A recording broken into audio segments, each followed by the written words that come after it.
नमस्कार कृपा वॉइस में दूसरा जन्म की शिक्षाप्रद कहानी। किसी गांव में एक औरत रहती थी।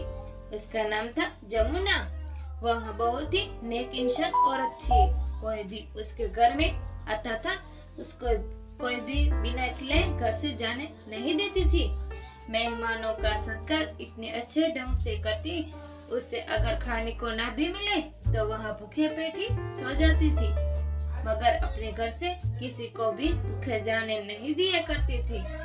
उसने जीवन के 75 साल पार कर लिए थे। वह दिखने में सुंदर, मोटे मोटे चश्मा वाली, लाठी टेक टेक कर अपने आसपास के घरों का चक्कर लगाकर आ जाती थी। घर में आकर अपने पोते पोतियों के साथ अपना समय खुशी खुशी बिता रही थी। बुढ़ी हो गई थी, उससे काम ठीक ढंग से नहीं होता था। उसके दो बेटे जो कुछ खाने को दे देते वही खाकर अपना गुजारा करती थी। वह दान देने भी असमर्थ थी। कभी कभी अपने आसपास घरों का चक्कर लगाती थी। बीमार भी रहने लग गई थी। एक दिन इतनी बीमार पड़ी कि उसने खटिया पकड़ ली। उसके बहू बेटे उसे वैद्य के पास लेकर चले गए। डॉक्टर ने उसकी नब्ज को टोटला और कहा कि तुम्हारी माताजी अब इस दुनिया में नहीं है। उन्हीं के घर के ऊपर की पहाड़ी पर एक गांव था। उस गांव का नाम भी उनके गांव के नाम जैसा ही था। फर्क इतना था कि जमुना का ब्राह्मण परिवार था और पास के गांव का नाम भी वैसा ही था। वह गांव राजपूतों का था। हर आने जाने वाले पता करते करते उस गांव में आते थे तो कभी भूलकर दूसरे गांव में पहुंच जाते थे।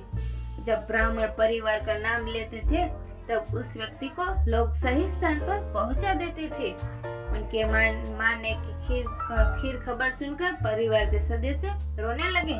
उन्होंने अपने मन को समझाया, चलो कोई बात नहीं, माँ ने जिंदगी वही खुशी के साथ। हमारी तरफ से उनको कोई भी कमी नहीं थी।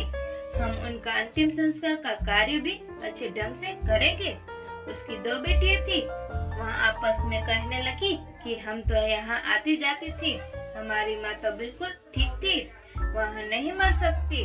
उसके पिता उन्हें सांत्वना देने हुए कहने लगे कि भगवान को जब मंजूर था वह हो चुका, होना कोई नहीं टाल सकता।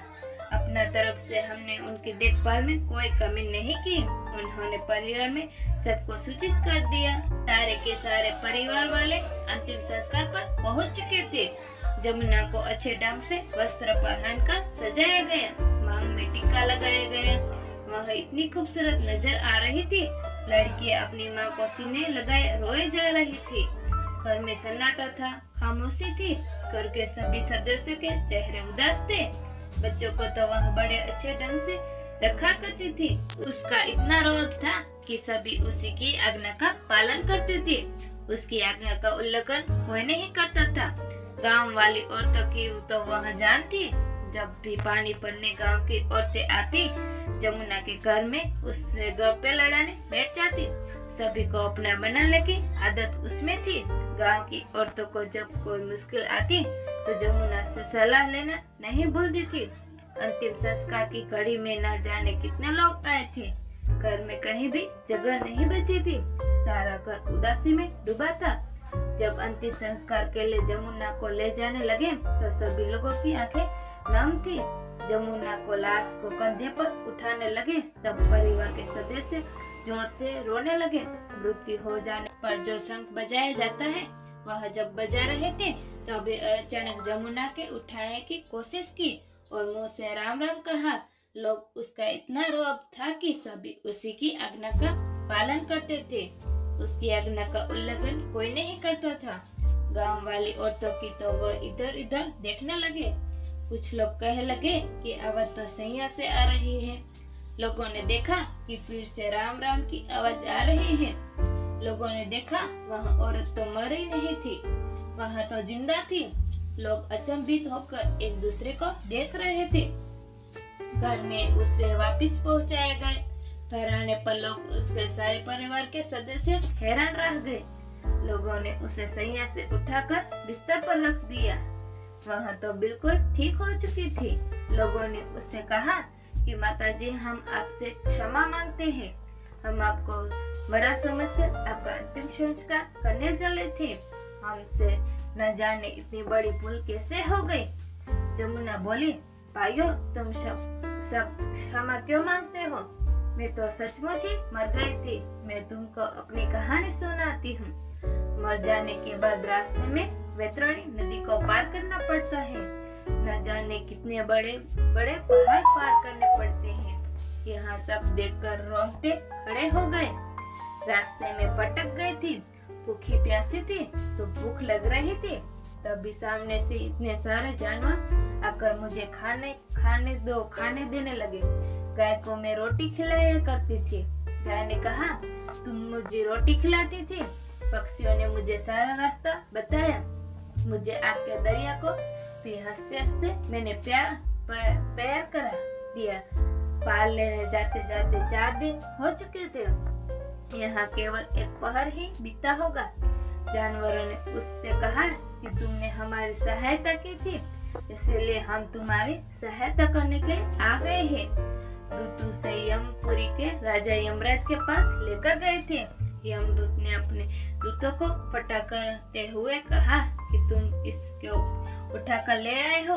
इसका तो अभी मरना निश्चित नहीं था। वहाँ उसी गांव की पहाड़ी में जमुना नाम की इसी की हम उम्र औरत है, लेकिन वह राजपूत परिवार की है।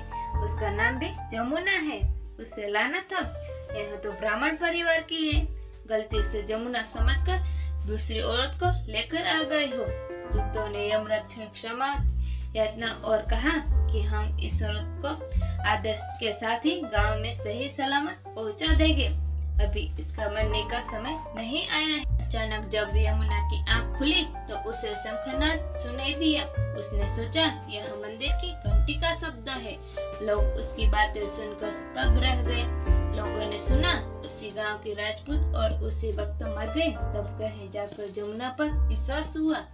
सबके सब राम कहकर अपने घरों को चले गए। जमुना भी अपने घर आकर अपने परिवार के लोगों के साथ सुख चैन से रहने लगी।